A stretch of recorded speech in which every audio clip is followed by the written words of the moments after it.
Hello friends. ਸੋ ਜਿਵੇਂ ਕਿ ਤੁਹਾਨੂੰ ਯਾਦ ਹੋਏਗਾ ਕਿ ਪਿਛਲੇ ਲੈਕਚਰ ਦੇ ਵਿੱਚ ਆਪਾਂ ਗੱਲ ਕੀਤੀ ਸੀ ਨੂਮੈਰੀਕਲਸ ਦੀ। ਸੋ ਇਲੈਕਟ੍ਰਿਸਿਟੀ ਚੈਪਟਰ ਦੇ ਵਿੱਚ ਅਲੱਗ-ਅਲੱਗ ਤਰ੍ਹਾਂ ਦੇ ਆਪਾਂ ਨੂਮੈਰੀਕਲਸ ਕੀਤੇ। ਸੋ ਉਸ ਤੋਂ ਇਲਾਵਾ ਕੁਝ ਹੋਰ ਨੂਮੈਰੀਕਲਸ ਅੱਜ ਆਪਾਂ ਕਰਾਂਗੇ ਜੋ ਮਤਲਬ ਐਗਜ਼ਾਮੀਨੇਸ਼ਨ ਪੁਆਇੰਟ ਆਫ ਵਿਊ ਤੋਂ ਥੋੜੇ ਇੰਪੋਰਟੈਂਟ ਹਨ। ਸੋ ਹੁਣ ਮੈਂ ਸ਼ੁਰੂ ਕਰਨ ਜਾ ਰਹੀ ਹਾਂ ਪਹਿਲੇ ਨੂਮੈਰੀਕਲ ਤੋਂ।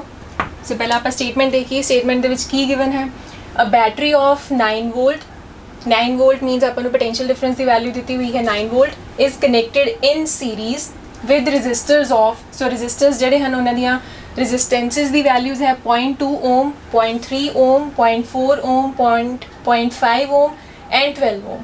ਮੀਨਸ 5 ਰਜਿਸਟਰਸ ਹਨ, ਉਹਨਾਂ ਨੂੰ ਆਪਾਂ ਸੀਰੀਜ਼ ਦੇ ਵਿੱਚ ਕਨੈਕਟ ਕੀਤਾ ਹੈ। How much current would flow through the 12 ohm resistor. So ਆਪਾਂ ਕਰੰਟ ਦੀ ਵੈਲਿਊ ਫਾਈਂਡ ਆਊਟ ਕਰਨੀ ਹੈ ਜੋ ਪਾਸ ਕਰ ਰਿਹਾ ਹੈ through the 12 ohm resistor. So ਪਹਿਲੇ ਤਾਂ ਜੋ ਗੱਲ ਧਿਆਨ ਦੇਣ ਵਾਲੀ ਹੈ ਉਹ ਕੀ ਹੈ, ਦ registers R connected in series. ਜਿਵੇਂ ਕਿ ਆਪਾਂ ਨੂੰ ਪਤਾ ਹੀ ਹੈ ਕਿ ਜਦੋਂ ਆਪਾਂ ਰਜਿਸਟਰਸ ਨੂੰ ਸੀਰੀਜ਼ ਦੇ ਵਿੱਚ ਕਨੈਕਟ ਕਰਦੇ ਹਾਂ ਦੈਨ ਉਹਨਾਂ ਦੇ ਵਿੱਚੋਂ ਸੇਮ ਅਮਾਊਂਟ ਆਫ ਕਰੰਟ ਕੀ ਹੈ ਫਲੋ ਕਰਦਾ ਹੈ। ਸੋ ਹੁਣ ਕੁਐਸਚਨ ਵਿੱਚ ਪੁੱਛਿਆ ਗਿਆ ਹੈ how much current would flow through 12 ohm resistor. Means ਇਹਦਾ ਕੀ ਹੈ, ਕੋਈ ਅਲੱਗ ਤੋਂ ਖਾਸ ਉਹ ਨਹੀਂ ਹੈ ਕਿ 12 ਓਮ ਰਜਿਸਟਰ ਦੇ ਵਿੱਚੋਂ ਅਲੱਗ ਕਰੰਟ ਫਲੋ ਕਰ ਰਿਹਾ ਹੈ, 0.3 ਵਾਲੇ ਵਿੱਚੋਂ 0.2 ਵਾਲੇ ਵਿੱਚੋਂ 0.4 ਵਾਲੇ ਵਿੱਚੋਂ ਅਲੱਗ ਫਲੋ ਕਰ ਰਿਹਾ ਹੈ। ਸਾਰੇ ਦੇ ਸਾਰੇ ਰਜਿਸਟਰਸ ਦੇ ਵਿੱਚੋਂ, ਬਿਕੋਜ਼ ਉਹ ਸਾਰੇ ਕੀ ਹਨ ਸੀਰੀਜ਼ ਦੇ ਵਿੱਚ ਕਨੈਕਟਡ ਹਨ, ਸਭ ਦੇ ਵਿੱਚੋਂ ਕੀ ਹੈ same amount of current he flow ਕਰ ਰਿਹਾ ਹੈ। ਸੋ ਆਪਾਂ ਇੱਥੇ ਲਿਖ ਵੀ ਸਕਦੇ ਹਾਂ, so as the resistors are connected in series, so same amount of current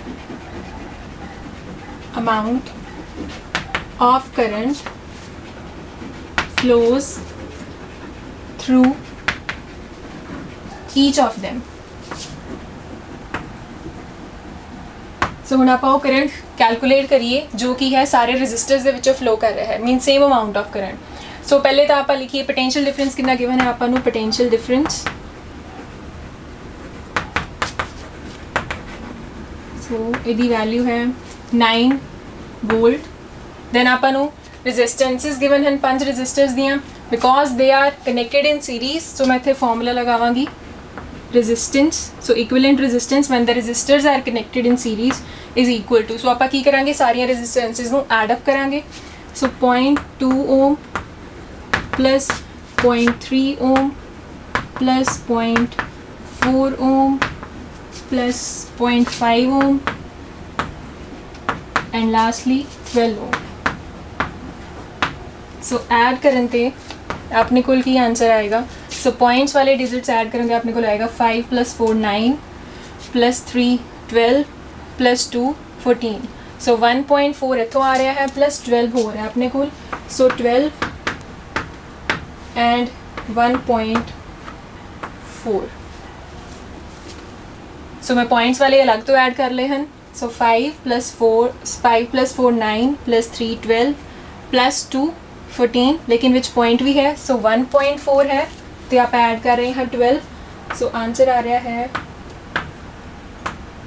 13.4 Om. Then ਹੁਣ ਆਪਾਂ ਕੈਲਕੂਲੇਟ ਕਰਨਾ ਹੈ current. So by Ohm's law we know, according to Ohm's law, potential difference is equal to current into the resistance। so ਇੱਥੇ ਮੈਂ RS ਲਿਖ ਰਹੀ ਹਾਂ because ਆਪਾਂ ਸੀਰੀਜ਼ ਰੈਜ਼ਿਸਟੈਂਸ ਕੈਲਕੂਲੇਟ ਕੀਤੀ ਹੈ। ਸੋ ਇੱਥੋਂ ਆਪਣੇ ਕੋਲ ਕਰੰਟ ਆ ਜਾਏਗਾ I = V/RS। So V is equal to 9 volt over RS ਦੀ ਵੈਲਿਊ ਹੈ ਆਪਣੇ ਕੋਲ 13.4 units ohm ਬਿਕੋਜ਼ ਇਹ ਰੈਜ਼ਿਸਟੈਂਸ ਹੈ। ਸੋ ਇਹਨੂੰ ਕੈਲਕੂਲੇਟ ਕਰੀਏ ਦੈਨ ਆਪਣੇ ਕੋਲ ਪਹਿਲੇ ਤਾਂ ਪੁਆਇੰਟ ਹਟਾਉਣ 'ਤੇ 0 ਉੱਪਰ ਆਏਗਾ। ਸੋ 90/134 ਔਰ ਕਰੰਟ ਹੈ ਸੋ ਵੈਲਿਊ ਆਏਗੀ ਐਮਪੀਐਸ ਦੇ ਵਿੱਚ। ਸੋ ਕੈਂਸਲਿੰਗ ਕਰੀਏ ਦੈਨ ਕੈਂਸਲਿੰਗ ਕਰਨ 'ਤੇ ਆਪਣੇ ਕੋਲ ਆਏਗਾ 2 ਦੇ ਟੇਬਲ 'ਤੇ ਕੈਂਸਲਿੰਗ ਕਰੀਏ ਦੈਨ 2 6 12 ਸੋ 1 ਇੱਧਰ, ਸੋ 2 7 14 ਉੱਪਰ 2 4 8 ਸੋ ਅਗੇਨ ਇੱਕ ਇੱਧਰ 2 5 10। ਸੋ ਆਪਾਂ ਡਿਵਾਈਡ ਕਰਾਂਗੇ 45 ਨੂੰ 67 ਦੇ ਨਾਲ, ਦੈਨ ਆਪਣੇ ਕੋਲ ਕੀ ਆਏਗਾ ਆਂਸਰ। ਸੋ डिवाइड करिए 45 एंड 67। सो ये नहीं जाएगा पहले बिकॉज ये छोटा है 67 तो। सो पहले ही अपन वो पॉइंट लगा के 0 देन 67 नु चेक करिए 5 ते जाएगा 6 ते 7 ते कितने जाएगा। सो मैं स्टार्ट कर रही हाँ 5 तो 7 5 ज़ा 35 6 5 ज़ा 30 प्लस 3 33। सो छोटा आ रहा है। एक बार 6 ते चेक करिए 6 7 ज़ा 42 6 6 ज़ा 36 प्लस 4 40। सो एक बार 7 ते भी चेक करिए 67 इंटू 7। सो 7 7 ज़ा 49 6 7 ज़ा 42 42 एंड 4 56। ओके सो ये 6 पे जाएगा 6402 देन इतने 4 इधर 10 8 4 इधर 4 विचों 4 गई 0 आएगा। Then again 10 480।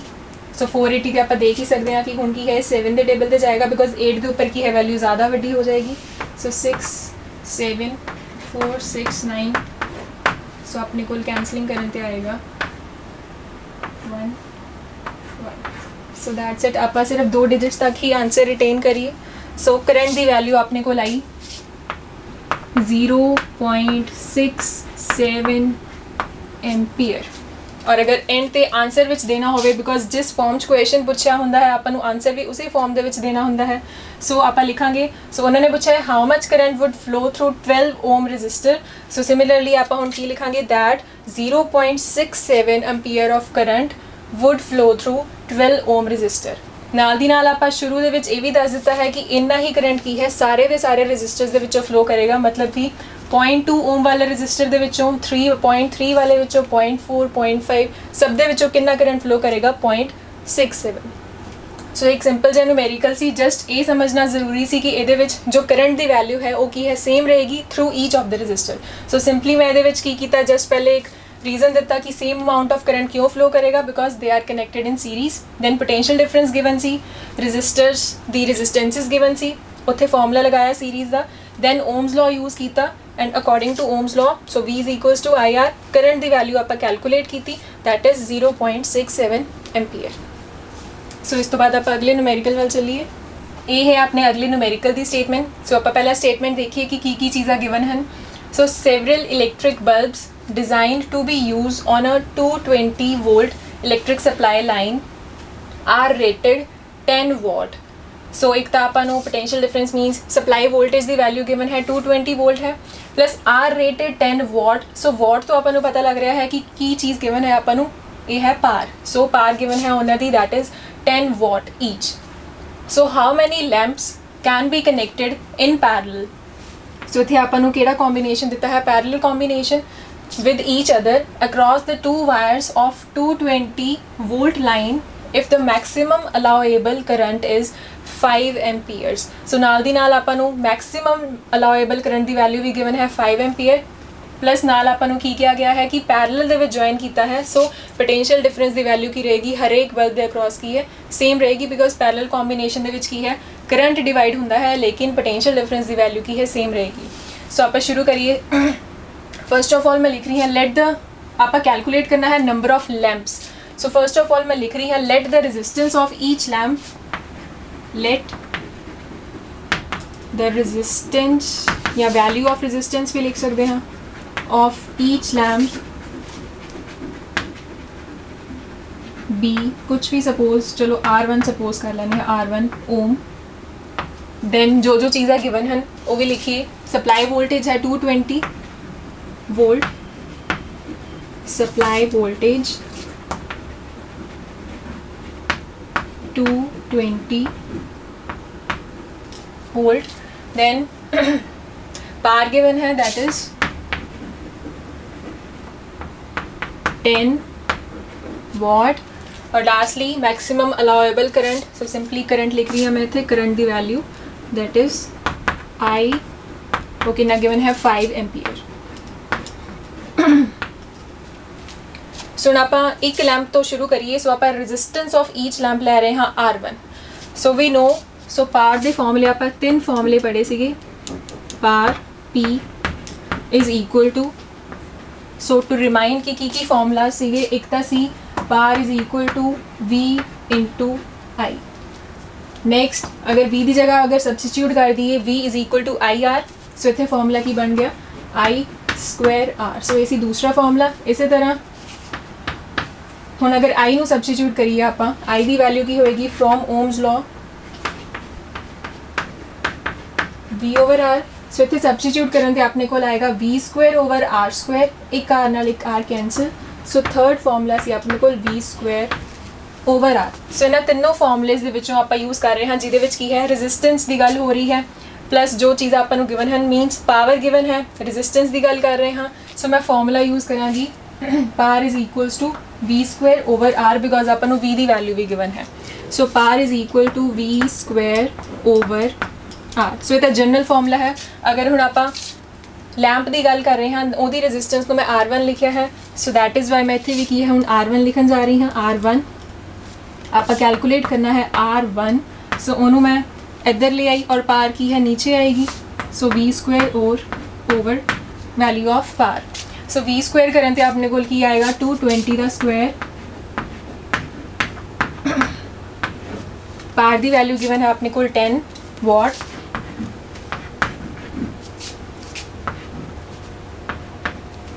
then 220 ਦਾ ਸਕੁਆਇਰ means 2 ਸਿੰਪਲੀ ਇੱਕ 0 ਕੈਂਸਲ ਹੋਏਗਾ ਔਰ ਆਪਣੇ ਕੋਲ ਆਨਸਰ ਵਿੱਚ 22 into 22 and 2 2s are 4, 2 2s are 4। ਸੋ ਆਪਣੇ ਕੋਲ ਆਨਸਰ ਆ ਰਿਹਾ ਹੈ 484 ਬਿਕੋਜ਼ ਇੱਕ 0 ਨਾਲ ਹੈ। ਸੋ ਆਨਸਰ ਲਿਖ ਰਹੀ ਹਾਂ ਮੈਂ 4840 ਔਰ ਨਾਲ यूनिट्स ओम। सो अपने को R1 की वैल्यू आ गई मीनस resistance of each lamp 4840 Om.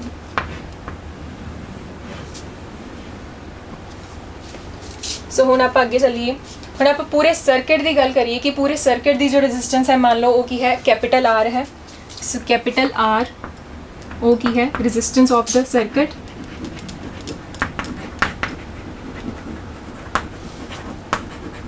Complete circuit लिख लीजिए, कंप्लीट सर्किट।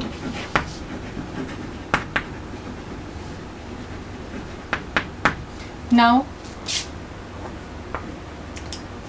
हुण आप अप्लाई करेंगे Ohm's law. So by Ohm's law आपन नूं पता है V is equal to IR and again अगर हुण R कैलकुलेट करना है दैन R नूं एक साइड रखांगे और I दूसरी साइड जाके की होएगा divide. So R is equal to V over I। So V over I मैं सीधियां वैल्यूज़ पुट कर रही हाँ। सो V की वैल्यू कितनी है 220, V की वैल्यू 220 ओवर I की value that is maximum allowable current जो अपन सर्किट के विचों जो फ्लो कर रहा है वो भी गिवन है 5 Ampere's over 5। So after cancelling आपने को आंसर आएगा 5 4 20 बिकॉज इतने अजे 2 बच रहा है, 2 इधर आएगा। सो अगेन 5 4 20 और आंसर बिकॉज रेजिस्टेंस की वैल्यू है ओम। सो आप हजे फिलहाल की है रेजिस्टेंसिस कैलकुलेट कीतियां हैं। एक तो आप R1 जिन्होंने सपोज किया see that is each lamp की रेजिस्टेंस वो आ रही है 4840 और जो आप उन्होंने सर्किट के लगाता इन पैरल कॉम्बीनेशन के दैन जो अपनी सर्किट पूरे सर्किट की जो रेजिस्टेंस आ रही है वो कितनी आ रही है 44। जिमें कि आपको पता ही है कि जब आप पैरल कॉम्बीनेशन यूज़ करते हैं दैन रेजिस्टेंस की है घट जाती है। सो सिमिलरली अपने को इतने रेजिस्टेंस की है घट आ रही है। हुण we can also write so हुण अगर पैरल कॉम्बीनेशन का फॉर्मूला यूज़ करिए पैरल कॉम्बीनेशन दे विच वी राइट पैरल दे विच आप लिखांगे 1 ओवर R। 1 ओवर R क्यों बिकॉज पूरे सर्किट के रेजिस्टेंस नूं आपां की बोल रहे हैं capital R that will be equal to एक लैंप की रेजिस्टेंस प्लस अगले लैंप की रेजिस्टेंस प्लस मतलब जिन्ने भी लैंप्स हैं उन्नी बारी आप लिखांगे 1 over R1 1 over R1 1 over R1 up to so on. So मान लो कि अपने को लैंप्स कितने हैं X लैंप्स हैं बिकॉज आपको क्वेश्चन के कैलकुलेट ये करना है कि हाउ मैनी लैंप्स। सो आप मान लीए कि अपने को X लैंप्स हैं और X लैंप्स की हरेक की रेजिस्टेंस कितनी है R1। सो इतने मैं लिखांगी 1/R1 कितनी बार लिखांगी X टाइम्स लिखांगी। सो इतने मैं लिख रही हाँ डॉट डॉट पा के X टाइम्स। सो अगर तुहानूं याद होवे इदां ही आप पहले भी एक न्यूमेरिकल कीता सी ਸੋ ਇਸ ਚੀਜ਼ ਨੂੰ ਮੈਂ ਐਡ ਕਰ ਰਹੀ ਹਾਂ, ਮਤਲਬ ਕਿੰਨੀ ਵਾਰ ਐਡ ਕਰਨਾ ਹੈ x ਟਾਈਮਸ। ਸੋ ਇਹਨੂੰ ਆਪਾਂ ਕਿਸ ਤਰ੍ਹਾਂ ਲਿਖ ਸਕਦੇ ਹਾਂ, x multiply by the single value. So 1 by r is equals to x into 1 by r1। So ਇੱਥੋਂ x ਕਿੰਨਾ ਆ ਰਿਹਾ ਹੈ, x is equal to r1 over r। So r1 ਇੱਧਰ ਚਲਾ ਜਾਏਗਾ, r1 ਓਵਰ r। ਸੋ ਹੁਣ ਆਪਾਂ ਬਸ ਕੀ ਕਰਨਾ ਬਾਕੀ ਹੈ, x ਕੈਲਕੂਲੇਟ ਕਰਨਾ ਹੈ। ਆਪਣੇ ਕੋਲ r1 ਦੀ ਵੈਲਿਊ ਵੀ ਹੈ, ਆਪਣੇ ਕੋਲ r ਦੀ ਵੈਲਿਊ ਵੀ ਹੈ। ਸੋ ਇੱਥੋਂ x ਦੀ value is equal to r1 ਆਪਣੇ ਕੋਲ ਆਇਆ 4840 ओम ओवर r ਦੀ ਵੈਲਿਊ ਆਈ 44 ohm. So no units cancelling करिए अगर 11 ਦੇ ਟੇਬਲ ਤੇ 11 4s 44 ਉੱਪਰ 11 4s 44 अगेन 4 ਇੱਧਰ ਵੀ ਬਚ ਰਿਹਾ ਹੈ। सो 4s 44 एंड 0 और lastly 4 1s 4 4 1s 4 4 1s 4 4 0s 0। So x is equal to 110 नाल कोई यूनिट्स नहीं आएंगे because resistance over resistance units cancel out हो गए। सो हुण फाइनली अपने कोल आंसर आ गया that how much lamps. So fine and ते आपां की लिखांगे, किन्ने लैंप्स रिक्वायर्ड हैं, 110 लैंप्स।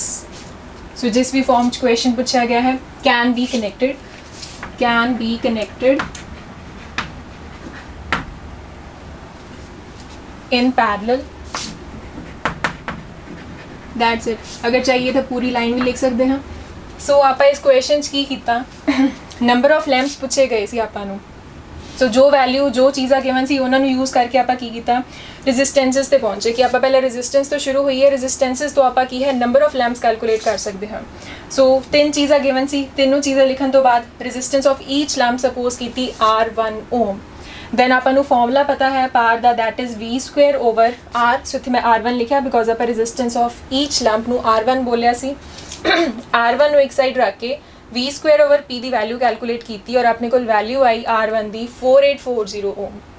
दैन आप की है पूरे सर्किट की गल की कि जो वो पूरे सर्किट की रेजिस्टेंस होएगी उन्होंने कैपिटल R मन्निया। दैन उत्थे अप्लाई किया ओम्स लॉ, उतों R नू एक साइड रखिया। सो v over i upon putting the values अपने को आंसर आया 44 ओम। दैन एंड ते की कीता, हुण पैरेलल कॉम्बीनेशन का फॉर्मूला यूज़ किया। सो 1 ओवर r इज़ पूरे सर्किट की जो रेजिस्टेंस है इज़ इक्वल टू, हुण आप इत्थे लिखना सी 1 over the resistance of each lamp plus 1 over resistance of next lamp. हुण बिकॉज सारे लैंप्स की रेजिस्टेंस R1 है, सो इत्थे 1 बाय R1 कितनी बार लिखना सीगा, जिन्ने लैंप्स आप सपोज कर रहे हैं। आप सपोज किए कि x लैंप्स हैं अपने को, सो दैट इज़ वाई इत्थे की आएगा x टाइम्स। सो इहदा की मतलब है कि आप x नू मल्टीप्लाई किया 1 ओवर R1। सो अगर इस तरह आप number of times any number of times किसी चीज़ को ऐड कर रहे हैं दैन आप इस फॉर्म च लिख सकते हैं दैट मतलब कितनी बारी मल्टीप्लाई ऐड कर रहे हैं इनटू वन सिंगल क्वांटिटी। सो इत्थों x आ गया R1 ओवर r। और फाइनली बिकॉज आपको R1 और r की वैल्यू पहले तो पता सी, वैल्यूज़ पुट करने तो बाद अपने को x की वैल्यू आ रही है 110 और वो किस चीज़ की वैल्यू आई है, that is how many lamps are required, that is आप एंड ते आंसर देवांगे 110 lamps can be connected in parallel so that जो मैक्सिमम अलाउएबल करंट कितना है 5 एम्पीयर फ्लो होएगा। सो ये नाल न्यूमेरिकल अपना खत्म हो रहा है। इस तो बाद अगे की गल करते हैं। सो ये अपने अगले न्यूमेरिकल की स्टेटमेंट है। पहले स्टेटमेंट पढ़ते हैं की गिवन है, compare the power used in the 2 ohm resistor in each of the following circuits. So आपां 2 सर्किट्स गिवन हैं अगे।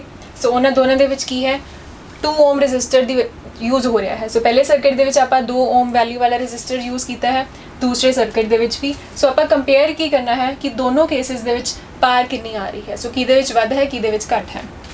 पहला केस की है, we are using a 6 volt battery. So power supply जो आप ले रहे हैं वो कितनी है 6 volt in series with 1 ohm and 2 ohm resistors. So 2 resistors लए हैं, एक दी वैल्यू है 1 ओम, दूसरे दी वैल्यू है 2 ओम और इन सीरीज़ कनेक्ट किया है with a supply voltage of 6 volt. Second a 4 volt battery. So supply voltage change है इत्थे 4 वोल्ट है plus in parallel with 12 ohm and 2 ohm resistors. So ये डिफरेंट सर्किट है, एक बस सिर्फ की सिमिलैरिटी है कि आप दोनों दे विच की है 2 ओम मीनस 2 ओम रजिस्टर्स यूज़ किए हैं। सो आप दोनों की हुण की है पावर नू कंपेयर करांगे आपस दे विच। सो 1 बाय 1 गल करिए। पहले फर्स्ट पार्ट, सो फर्स्टली जो गिवन है आप लिखिए, सो सप्लाई वोल्टेज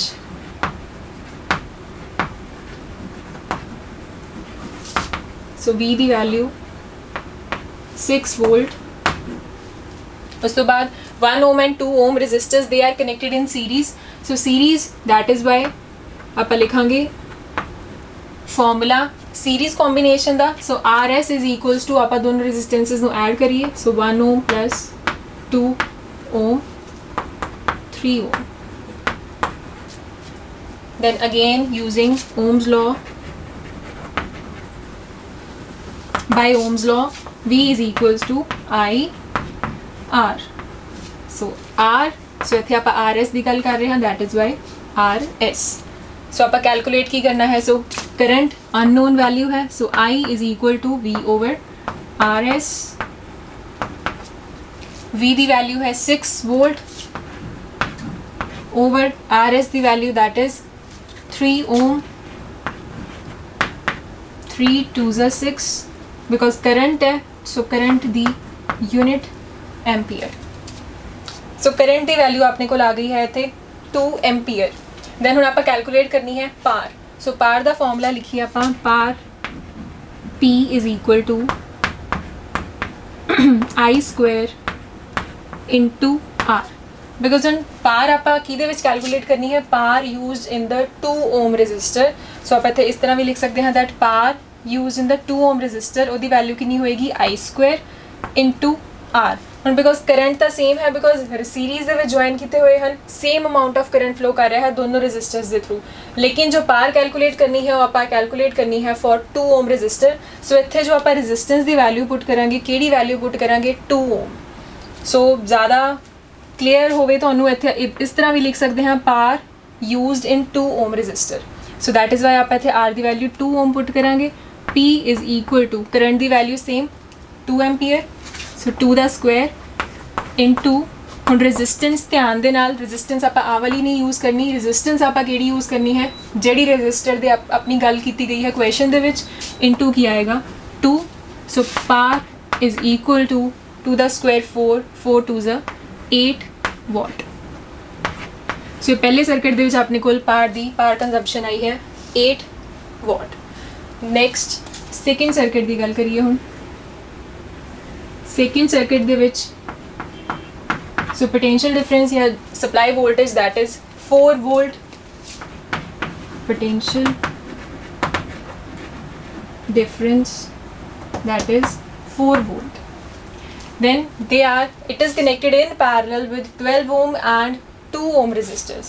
सो ਹੁਣ ਇੱਥੇ ਧਿਆਨ ਨਾਲ ਦੇਖੀਏ ਕਿ ਪੈਰਲ, ਸੋ ਉੱਪਰ ਤਾਂ series C, that mean series ਦੇ ਵਿੱਚ ਕਰੰਟ ਦੀ ਵੈਲਿਊ ਸੇਮ ਰਹਿੰਦੀ ਹੈ, ਸੋ ਦੈਟ ਇਜ਼ ਵਾਈ ਆਪਾਂ ਕਰੰਟ ਦੀ ਵੈਲਿਊ ਉਹੀ ਯੂਜ਼ ਕੀਤੀ।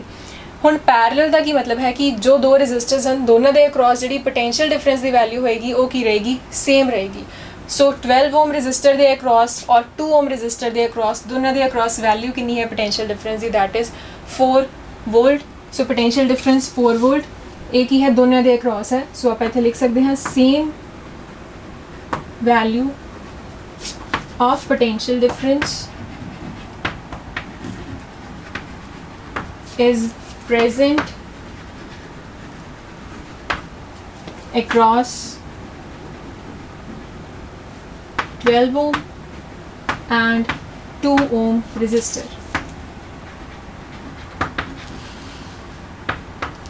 ओके देन जिवें कि हुणी मैं दस्या कि 12 ओम और 2 ओम दोनों के अक्रॉस अपने कोल कितनी वैल्यू है 4 वोल्ट, लेकिन आप गल किहड़े रजिस्टर की गल कर रहे हैं 2 ओम वाले रजिस्टर की। So potential difference across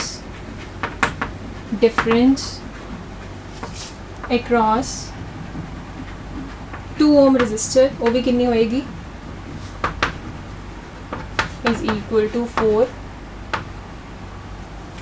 volt. So simply हुण आपां की इत्थे पार दा फॉर्मूला यूज करिए, पार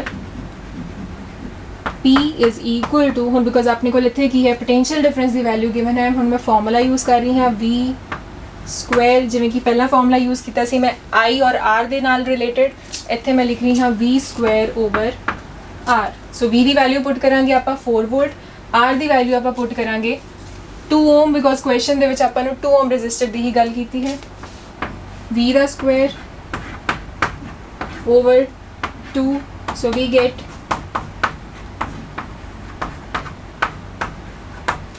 So par comes out to be 8 watt. So दोनों केसेस ਦੇ ਵਿੱਚ ਆਪਣੇ ਕੋਲ जो पार कंजम्पशन या जो पार यूज आई है कितनी आई है, that is 8 watt. Similarly second circuit ਦੇ ਵਿੱਚ ਵੀ ਕਿੰਨੀ ਹੈ 8 ਵਾਟ। ਸੋ ਕੀ ਇੱਥੋਂ ਦੀ ਆਪਾਂ ਨੂੰ ਪਤਾ ਲੱਗ ਰਿਹਾ ਹੈ ਕਿ ਆਪਾਂ ਦੋ ਰੈਜ਼ਿਸਟਰਸ ਲਏ 1 ਓਮ 2 ਓਮ ਦੇ ਸੀਰੀਜ਼ ਦੇ ਵਿੱਚ ਕਨੈਕਟ ਕੀਤਾ with 6 volt battery, second time 12 ohm and 2 ohm resistors and connect ਕੀਤਾ in parallel with 4 volt battery. Then ਦੋਨੋਂ ਕੇਸਿਸ ਦੇ ਵਿੱਚ ਜਿੰਨੀ ਪਾਵਰ ਯੂਜ਼ ਹੋ ਰਹੀ ਹੈ in case of 2 ohm resistor ਉਹ ਕੀ ਹੈ ਸੇਮ ਹੈ। ਸੋ ਇਹਦੇ ਵਿੱਚ ਇਸ ਕੁਐਸਚਨ ਦੇ ਵਿੱਚ ਜ਼ਿਆਦਾ ਧਿਆਨ ਰੱਖਣ ਵਾਲੀ ਗੱਲ ਕੀ ਹੈ ਕਿ ਜੋ ਕੁਐਸਚਨ ਦੇ ਵਿੱਚ ਆਪਾਂ ਨੂੰ 2 ਓਮ ਰੈਜ਼ਿਸਟਰ ਗਿਵਨ ਹੈ, ਸੋ ਆਪਾਂ ਗਲਤੀ ਨਾਲ ਵੀ ਜੋ ਰੈਜ਼ਿਸਟੈਂਸ ਦੀ ਵੈਲਿਊ ਹੈ ਉੱਥੇ ਇਕੁਇਵਲੈਂਟ ਰੈਜ਼ਿਸਟੈਂਸ ਦੀ ਵੈਲਿਊ ਨਹੀਂ ਯੂਜ਼ ਕਰਾਂਗੇ, ਆਪਾਂ ਉੱਥੇ ਰੈਜ਼ਿਸਟੈਂਸ ਦੀ ਵੈਲਿਊ ਯੂਜ਼ ਕਰਨੀ ਹੈ 2 ਓਮ ਰੈਜ਼ਿਸਟਰ। ਸੋ ਇੱਕ ਵਾਰ ਫਿਰ ਤੋਂ ਗੋ ਥਰੂ ਹੋਈਏ। ਸੋ ਸਿੰਪਲੀ ਆਪਣੇ ਕੋਲ ਫਰਸਟ ਪਾਰਟ ਦੇ ਵਿੱਚ ਸਪਲਾਈ ਵੋਲਟੇਜ ਜਾਂ potential difference that is 6 volt given ਸੀ, ਨਾਲ ਸੀਰੀਜ਼ ਦੇ ਵਿੱਚ ਦੋ ਰੈਜ਼ਿਸਟਰਸ ਗਿਵਨ ਸੀਗੇ। ਸੋ ਇਕੁਇਵਲੈਂਟ ਰੈਜ਼ਿਸਟੈਂਸ ਕੈਲਕੂਲੇਟ ਕੀਤੀ ਮੈਂ RS ਦੋਨਾਂ ਨੂੰ ਐਡ ਕਰਕੇ, then by using ohm's law current calculate ਕੀਤਾ ਔਰ करंट कैलकुलेट करन ते अपने कोल वैल्यू आई 2 एम्पीयर। सेम करंट ही की है दोनों रजिस्टर्स दे विचों फ्लो कर रहा है बिकॉज सीरीज कॉम्बीनेशन सी। लास्टली मैं पार दा फॉर्मूला यूज़ किया I square R. So I square और आर दी वैल्यू पुट करन ते पार आई 8 वाट। सैकेंड केस दे विच की सी, so 4 volt potential difference given सी, पैरलल कॉम्बीनेशन गिवन सी। सो पैरलल दे विच जिवें कि आपां नूं पता ही है कि ईच कॉम्पोनेंट दे अक्रॉस जो पोटेंशियल डिफरेंस दी वैल्यू है वो सेम रहिंदी है। सो 12 ओम और 2 ओम दोनों रजिस्टर्स के अक्रॉस सेम वैल्यू सी। सो दैट इज़ वाई मैं लिखा potential difference across 2 ohm resistor कितना है, दैट इज़ 4 वोल्ट। उस तो बाद मैं की कीता पार दा फॉर्मूला लिखा V स्क्वायर ओवर R। इत्थे फॉर्मूला यूज़ किया I the terms they which because I constant है, इत्थे यूज़ किया V the terms they which because इत्थे की है V कॉन्सटेंट है। सो ये आप ध्यान रखेंगे कि केड़ा फॉर्मूला किस टाइम पर यूज़ करना है। Then after putting the values power की आ रही है बिल्कुल सेम आ रही है, दैट इज़ 8 वाट। सो ये नाल न्यूमेरिकल अपना की है ख़त्म हो रहा है। सो ये अपने नैक्सट न्यूमेरिकल दी स्टेटमेंट है। So statement is which uses more energy a 250 watt TV set in 1 hour. Means एक टीवी सेट है 1 घंटे लिए चल रहा है। सो पार कंजप्शन कितनी है, सो वॉट है, मीनस इतों ही आपको क्लीयर हो जाएगा दैट एक किस चीज़ की वैल्यू गिवन है, पार की वैल्यू गिवन है इन 1 आवर। और 1200 वाट मीनस ए पार की वैल्यू गिवन है of a toaster in 10 minutes. So एक टोस्टर चल रहा है फॉर 10 मिनट्स। सो दी पार कंजम्पशन पार दी वैल्यू है 1200 वाट। सिमिलरली एक टीवी सेट है that is operating for 1 hour और दी पार दी वैल्यू गिवन है पार कंजम्पशन इज़ 250 वाट। सो आप कैलकुलेट की करना है which uses more energy. So electrical energy कौन ज़्यादा यूज़ कर रहा है। So first of all energy consumption या एनर्जी कंज्यूम्ड, यूज्ड कुछ भी लिख सकते हैं। So energy used that is, so आप लिखांगे इनू H is equal to we know it is given by power into time. जिमें कि आपको पता है पार नूं आपां लिखते हैं energy over time. So that is why हुण मैं की लिखा है energy is equal to power multiply by time. So energy consumption कड्डांगे आपां दोनों केसिस दे विच। सो दोनों केसिस दे विच आपां की है पार भी गिवन है, आपां नूं पार गिवन है प्लस नाल दी नाल टाइम भी गिवन है। सो पहले टीवी सेट की गल करिए for TV set. So energy used by, so इकट्ठी सारी लाइन लिख रही हैं विच जो जो गिवन है वो भी विच आ जाएगा। Energy used by a 250 watt TV set in 1 hour is equal to, so आप हुण इत्थे की करांगे मल्टीप्लाई करांगे पार नूं टाइम दे नाल। सो पार है 250 वाट।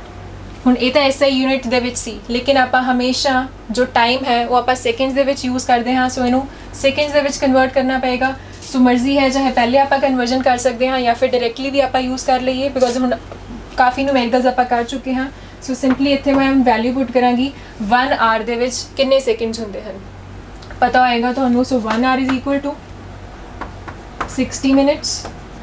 एंड सिमिलरली अगर मिनट की जगह आप सेकेंड्स में रिप्लेस करना है, सो 1 मिनट दे विच 1 मिनट की जगह मैं वैल्यू लिखी 1 minute is 60 second. So 3600 second. So इत्थे मैं वैल्यू पुट करांगी 1 आवर की जगह 3600 second. So answer is 36 into 25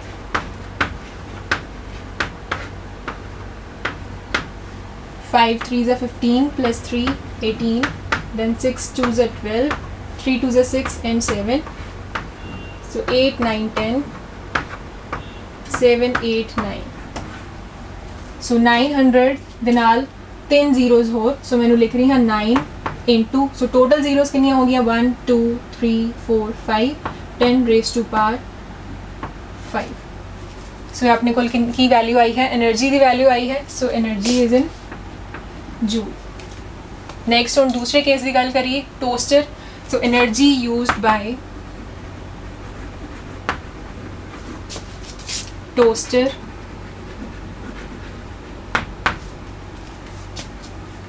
of 1200 watt toaster in 10 minutes. In 10 minutes is equal to. Similarly ਹੁਣ ਆਪਾਂ ਕੀ ਕਰਾਂਗੇ, ਅਗੇਨ ਪਾਰ ਨੂੰ ਮਲਟੀਪਲਾਈ ਕਰਾਂਗੇ ਟਾਈਮ ਦੇ ਨਾਲ. ਸੋ ਪਾਰ ਗਿਵਨ ਹੈ ਆਪਣੇ ਕੋਲ 1200 ਵਾਟ ਦੇ ਵਿੱਚ ਇਨਟੂ 10 ਮਿੰਟਸ. ਸੋ 10 ਤਾਂ ਆਏਗਾ ਹੀ ਆਏਗਾ, ਨਾਲ ਦੀ ਨਾਲ ਹੁਣ ਜੋ ਮਿੰਟ ਹੈ ਉਹਨੂੰ ਮੈਂ ਕਨਵਰਟ ਕਰ ਰਹੀ ਹਾਂ ਇਨਟੂ ਸੈਕਿੰਡਸ. ਸੋ 1 ਮਿੰਟ ਦੇ ਵਿੱਚ 60 ਸੈਕਿੰਡਸ ਪ੍ਰੈਜ਼ੈਂਟ ਹਨ, ਸੋ ਇੱਥੇ ਆਏਗਾ 60. ਸੋ ਇਹਦੇ ਨਾਲ ਕੀ ਹੈ, ਕਨਵਰਟ ਹੋ ਗਿਆ ਇਨਟੂ ਸੈਕਿੰਡਸ.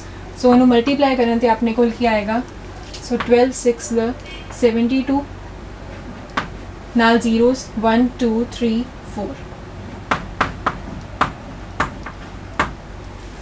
ਸੋ ਅਗਰ ਜ਼ੀਰੋਸ ਆਪਾਂ ਹੁਣ ਬਿਕੋਜ਼ ਆਪਾਂ ਕੰਪੇਅਰ ਕਰਨਾ ਹੈ, ਸੋ ਕੰਪੇਅਰ ਕਰਨ ਦੇ ਲਈ ਅਗਰ ਮੈਂ ਇਹਦੀ ਜ਼ੀਰੋਸ ਨੂੰ 5 ਕਰਨਾ ਹੋਵੇ, ਦੈਨ ਮੈਂ ਮਲਟੀਪਲਾਈ ਔਰ ਡਿਵਾਈਡ ਕਰਾਂਗੀ ਵਿਦ 10. ਸੋ ਡਿਵਾਈਡ ਕੀਤਾ 10 ਦੇ ਨਾਲ, ਮਲਟੀਪਲਾਈ ਕੀਤਾ 10 ਦੇ ਨਾਲ, ਸੋ ਵੀ ਗੈਟ 7.2. ਸੋ ਇਸ 10 ਦੇ ਨਾਲ ਇੱਥੇ ਪੁਆਇੰਟ ਇਨਕਲੂਡ ਹੋ ਗਿਆ ਇਨਟੂ ਜੋ 10 ਰੇਜ਼ ਟੂ ਪਾਵਰ 4 ਔਰ ਇਨਟੂ 10 ਹੋਰ ਹੈ, ਸੋ ਇੱਥੇ ਕੀ ਆ ਜਾਏਗਾ 10 ਦੀ ਪਾਵਰ. ਸੋ ਪਾਵਰ ਇੱਕ ਇਨਕਰੀਜ਼ ਹੋ ਜਾਏਗੀ 4 + 1 5. ਸੋ ਮੈਂ ਇਸ ਲਈ ਕੀਤਾ ਤਾਂ ਕਿ ਆਪਾਂ ਨੂੰ ਕੰਪੇਅਰ ਕਰਨ ਦੇ ਵਿੱਚ ਕੀ ਹੈ ਕੋਈ ਪ੍ਰੋਬਲਮ ਨਾ ਹੋਵੇ. ਸੋ 10 ਦੀ ਪਾਵਰ 5 10 ਦੀ ਪਾਵਰ 5 ਸੇਮ ਚੀਜ਼ ਹੈ, ਅਲੱਗ ਤੋਂ ਹੁਣ ਆਪਣੇ ਕੋਲ ਕੀ ਆ ਰਿਹਾ ਹੈ, ਜੋ ਨਾਲ ਦੀ ਵੈਲਿਊ ਹੈ ਦੈਟ ਇਜ਼ 9 ਔਰ ਇੱਥੇ ਕੀ ਆ ਰਹੀ ਹੈ 7.2. ਸੋ ਇਹ ਦੋਨੋਂ ਚੀਜ਼ਾਂ ਦੇਖਣ ਤੋਂ, ਦੋਨੋਂ ਆਂਸਰਸ ਦੇਖਣ ਤੋਂ ਆਪਾਂ ਨੂੰ ਪਤਾ ਲੱਗ ਰਿਹਾ ਕਿ એનર્ਜੀ ਯੂਜ਼ਡ ਕਿਸ ਕੇਸ ਦੇ ਵਿੱਚ ਜ਼ਿਆਦਾ ਆ ਰਹੀ ਹੈ. So energy used by a 250 watt TV set in 1 hour that is much more in case ਕਿ ਜਦੋਂ ਇੱਕ ਟੋਸਟਰ ਚੱਲ ਰਿਹਾ ਹੈ for 10 minutes, ਚਾਹੇ ਉਹਦੀ ਜੋ ਪਾਵਰ ਕੰਜ਼ੰਪਸ਼ਨ ਹੈ ਉਹ ਜ਼ਿਆਦਾ ਹੈ, ਕਾਫੀ ਜ਼ਿਆਦਾ ਹੈ ਟੀਵੀ ਦੇ ਨਾਲੋਂ, ਬਟ ਸਟਿਲ ਕੀ ਹੈ ਜੋ એનર્ਜੀ ਯੂਜ਼ ਹੋ ਰਹੀ ਹੈ ਉਹ ਕਿਹਦੇ ਵਿੱਚ ਜ਼ਿਆਦਾ ਯੂਜ਼ ਹੋ ਰਹੀ ਹੈ ਇਨ ਅ TV set. ਸੋ ਐਂਡ ਦੇ ਵਿੱਚ ਆਪਾਂ ਕੀ ਹੈ, ਜਿਸ ਫਾਰਮ ਦੇ ਵਿੱਚ ਕੁਐਸਚਨ ਪੁੱਛਿਆ ਗਿਆ ਹੈ ਲਾਈਕ ਵਿਚ ਯੂਜ਼ਸ ਮੋਰ એનર્ਜੀ, ਸੋ ਆਪਾਂ ਐਂਡ ਤੇ ਕੀ ਲਿਖਾਂਗੇ, ਸੋ ਅ 250 watt TV set uses more energy in 1 hour. ਸੋ ਨਾਲ ਆਪਾਂ ਵੈਲਿਊ ਵੀ ਲਿਖ ਸਕਦੇ ਹਾਂ ਕਿੰਨੀ એનર્ਜੀ ਯੂਜ਼ ਹੋ ਰਹੀ ਹੈ, ਦੈਟ ਇਜ਼ 9 × 10⁵. ਸੋ ਇਹ ਨੂਮੈਰੀਕਲ ਸਿੰਪਲ ਸੀ, ਕੁਛ ਨਹੀਂ ਕੀਤਾ ਆਪਾਂ ਇਹਦੇ ਵਿੱਚ. ਇੱਕ ਨੂਮੈਰੀਕਲ ਦੇ ਵਿੱਚ ਫਾਰਮੂਲਾ, ਹਰੇਕ ਨੂਮੈਰੀਕਲ ਦੇ ਵਿੱਚ ਇੱਕ ਫਾਰਮੂਲੇ ਦਾ ਆਉਣਾ ਬਹੁਤ ਜ਼ਰੂਰੀ ਹੈ. ਸੋ ਫਾਰਮੂਲਾਜ਼ ਯਾਦ ਹੋਣਗੇ ਤਾਂ ਹੀ ਆਪਾਂ ਕੀ ਹੈ ਨੂਮੈਰੀਕਲਸ ਨੂੰ ਸੋਲਵ ਕਰ ਸਕਦੇ ਹਾਂ. ਫਾਰਮੂਲਾ ਮੈਂ ਯੂਜ਼ ਕੀਤਾ energy is equal to power into time, because ਆਪਾਂ ਨੂੰ ਪਤਾ ਹੈ power is energy over time. So energy can be written as power multiply by time. Plus ਦੂਸਰੀ ਚੀਜ਼ ਕੀ ਸੀ ਕਿ ਆਪਾਂ ਸਾਰੇ ਯੂਨਿਟਸ ਸੇਮ ਰੱਖਣੇ ਹਨ, SI ਦੇ ਵਿੱਚ ਕਨਵਰਟ ਕਰਨਾ ਹੈ. ਸੋ ਪਾਵਰ ਵਾਟ ਦੇ ਵਿੱਚ ਹੀ ਗਿਵਨ ਸੀ, ਲੇਕਿਨ ਟਾਈਮ ਸੀਗਾ 1 hour. ਸੋ 1 hour ਨੂੰ ਮੈਂ ਚੇਂਜ ਕੀਤਾ into 3600 seconds. So value I 9 × 10⁵ Joule. Similarly energy use in case of toaster, again 10 minutes ਨੂੰ ਕਨਵਰਟ ਕੀਤਾ in seconds, so that is 600 seconds. So after calculations ਆਪਣੇ ਕੋਲ ਵੈਲਿਊ ਆ ਰਹੀ ਹੈ 7.2. so compare ਕਰਨ ਤੇ ਆਪਾਂ ਦੇਖਿਆ ਕਿ energy used in case of a TV set that is more in case of a toaster. so ਇਹਦੇ ਨਾਲ ਕੀ ਆਪਣੇ ਨੂਮੈਰੀਕਲਸ ਇਹਦੇ ਨਾਲ ਖਤਮ ਹੋ ਰਹੇ ਹਨ. ਸੋ ਅਲੱਗ-ਅਲੱਗ ਤਰ੍ਹਾਂ ਦੇ ਨੂਮੈਰੀਕਲਸ ਆਪਾਂ ਕੀਤੇ ਹਨ, ਪਿਛਲੇ ਲੈਕਚਰ ਦੇ ਵਿੱਚ ਵੀ ਕੀਤੇ, ਸੋ ਇਸ ਲੈਕਚਰ ਦੇ ਵਿੱਚ ਵੀ, ਜੋ ਐਗਜ਼ਾਮੀਨੇਸ਼ਨ ਪੁਆਇੰਟ ਆਫ ਵਿਊ ਤੋਂ ਕਾਫੀ ਜ਼ਰੂਰੀ ਹਨ. ਸੋ ਇਸ ਚੈਪਟਰ ਦੇ ਵਿੱਚ ਕੀ ਹੈ, ਥਿਊਰੀ ਦੇ ਨਾਲ ਨਾਲ ਨੂਮੈਰੀਕਲਸ ਜ਼ਿਆਦਾ ਇੰਪੋਰਟੈਂਟ ਹਨ. ਥਿਊਰੀ ਦੇ ਵਿੱਚ ਆਪਾਂ ਗੱਲ ਕੀਤੀ ਸੀ ਸ਼ੁਰੂ ਤੋਂ ਲੈ ਕੇ ਐਂਡ ਤੱਕ ਡਿਫਰੈਂਟ ਚੀਜ਼ਾਂ ਪੜ੍ਹੀਆਂ ਨੇ ਆਪਾਂ. ਸਰਕਟਸ ਤੋਂ ਸ਼ੁਰੂ ਹੋਇਆ ਆਪਾਂ, electric current, electric circuits, then potential difference ਬਾਰੇ ਪੜ੍ਹਿਆ. ਪੋਟੈਂਸ਼ੀਅਲ ਡਿਫਰੈਂਸ ਤੋਂ ਬਾਅਦ ਆਪਾਂ ਸਿੰਬਲਸ ਦੀ ਗੱਲ ਕੀਤੀ ਕਿ ਕਿਹੜੇ ਡਿਫਰੈਂਟ ਸਿੰਬਲਸ ਆਪਾਂ ਯੂਜ਼ ਕਰਦੇ ਹਾਂ ਵਾਈਲ ਡਰਾਇੰਗ ਐਨੀ ਸਰਕਟ. ਦੈਨ ਆਪਾਂ ਮੋਸਟ ਇੰਪੋਰਟੈਂਟ ਓਮਸ ਲਾਅ ਦੀ ਗੱਲ ਕੀਤੀ. ਓਮਸ ਲਾਅ ਤੋਂ ਬਾਅਦ ਆਪਾਂ ਅੱਗੇ ਵਧੇ ਰੈਜ਼ਿਸਟੈਂਸ ਤੇ. ਸੋ ਰੈਜ਼ਿਸਟੈਂਸ ਦੀ ਗੱਲ ਕਰਨ ਤੋਂ ਬਾਅਦ ਆਪਾਂ ਫੈਕਟਰਸ ਪੜ੍ਹੇ ਕਿ ਕਿਹੜੇ ਫੈਕਟਰਸ ਦੇ ਉੱਪਰ ਰੈਜ਼ਿਸਟੈਂਸ ਡਿਪੈਂਡ ਕਰ ਰਹੀ ਹੈ. ਦੈਨ ਗੱਲ ਆਈ ਰੈਜ਼ਿਸਟਿਵਿਟੀ ਦੀ. ਸੋ ਰੈਜ਼ਿਸਟਿਵਿਟੀ ਤੋਂ ਅੱਗੇ ਵਧੇ ਆਪਾਂ ਸੀਰੀਜ਼ ਔਰ ਪੈਰਲਲ ਕੰਬੀਨੇਸ਼ਨ ਪੜ੍ਹਿਆ। ਸੀਰੀਜ਼ ਪੈਰਲਲ ਕੰਬੀਨੇਸ਼ਨ ਦੇ ਨਾਲ ਥੋੜ੍ਹੇ 1-2 ਨੂਮੈਰੀਕਲਸ ਵੀ ਕੀਤੇ।